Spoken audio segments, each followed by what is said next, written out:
दोस्तों, आज मैं आपको राजस्थान की उस अमर प्रेम कथा के बारे में बताने जा रहा हूं, जिसे सुनने के बाद आप कई दिनों तक भुला नहीं पाएंगे। ये कहानी है ढोला और मारू की। राजस्थान के इतिहास की ही नहीं, बल्कि भारत की सबसे प्रसिद्ध और सच्ची प्रेम कथाओं में से एक। ये वो प्रेम कहानी है जिसमें विवाह तो हो जाता है, लेकिन विवाह के बाद जो घटनाएं घटती हैं, वही इस कथा को अमर बना देती हैं। तो आखिर ढोला और मारू कौन थे? उनके जीवन में ऐसा क्या हुआ जिसने उनके प्रेम को इतिहास के पन्नों में दर्ज कर दिया?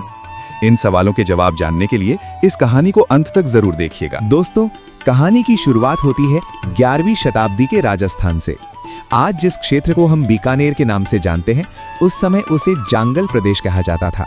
ये इलाका अकाल के लिए कुख्यात था। कहा जाता है कि यहाँ हर तीसरे वर्ष काल और हर 8वें वर्ष भयानक अकाल पड़ता था, जिसे पूर्ण अकाल कहा जाता था।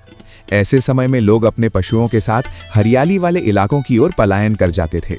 इसी जांगल प्रदेश के पोंगल ठिकाने के राजा थे राजा पिंगल। उनकी 1-1.5 साल की पुत्री थी मरवन, जिसे सब प्यार से मारू कहते थे। जब एक बार भयानक अकाल पड़ा तो राजा पिंगल अपनी पत्नी, बेटी और पशुओं के साथ मालवा के नरवरगढ़ पहुंचे। वहां के राजा नल उनके परम मित्र थे। राजा नल ने अपने मित्र का पूरे सम्मान के साथ स्वागत किया। दिन बीतते गए और दोनों राज परिवारों के बीच प्रेम और अपनापन और गहरा हो गया।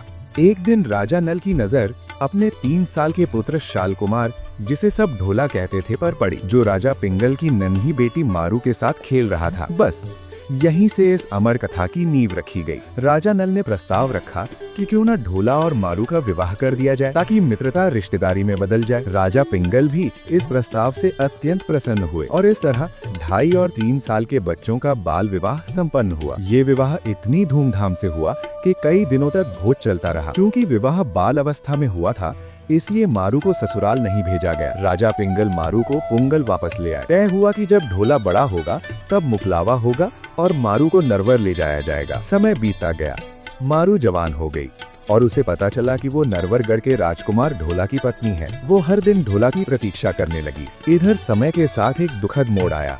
राजा नल का देहांत हो गया। ढोला धीरे धीरे अपने बचपन के विवाह को भूल गया और आगे चलकर उसने मालवा की एक राजकुमारी मालवड़ी से विवाह कर लिया। उधर मारू हर दिन अपने ढोला की राह देखती रही। विरह में वो बीमार और कमजोर होने लगी। राजा पिंगल ने दूतों के माध्यम से ढोला को संदेश भेजना शुरू किया, लेकिन दुर्भाग्य से हर संदेश ढोला तक पहुंचने से पहले ही रोक दिया जाता। कारण था रानी मालवणी। जब उसे ढोला और मारू के विवाह का पता चला तो उसने सैनिकों को आदेश दे दिया कि पुंगल से आने वाला कोई भी संदेश ढोला तक न पहुंचे। अंततः राजा पिंगल ने एक नई युक्ति सोची। उन्होंने एक चतुर ढोली को बुलाया। मारू ने अपने हाथों से ढोला के लिए दोहे लिखे। ढोली ने भिखारी का वेश धारण किया और नरवरगढ़ की ओर निकल पड़ा। महल के बाहर वो मारू के दोहे मल्हार राग में गाने लगा। ढोली की आवाज सीधे ढोला के हृदय तक पहुंची। ढोला ने जब सच्चाई जानी तो उसकी आंखों से आंसू बह निकले। उसे याद आया उसका बचपन, उसका विवाह और उसकी मारू। उसने तुरंत पुंगल संदेश भेजा कि वो मारू को लेने आ रहा है। रास्ते में एक व्यक्ति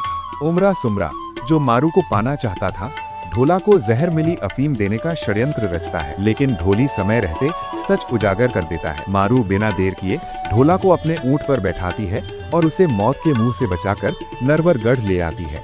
नरवरगढ़ में ढोला और मारू का भव्य स्वागत होता है।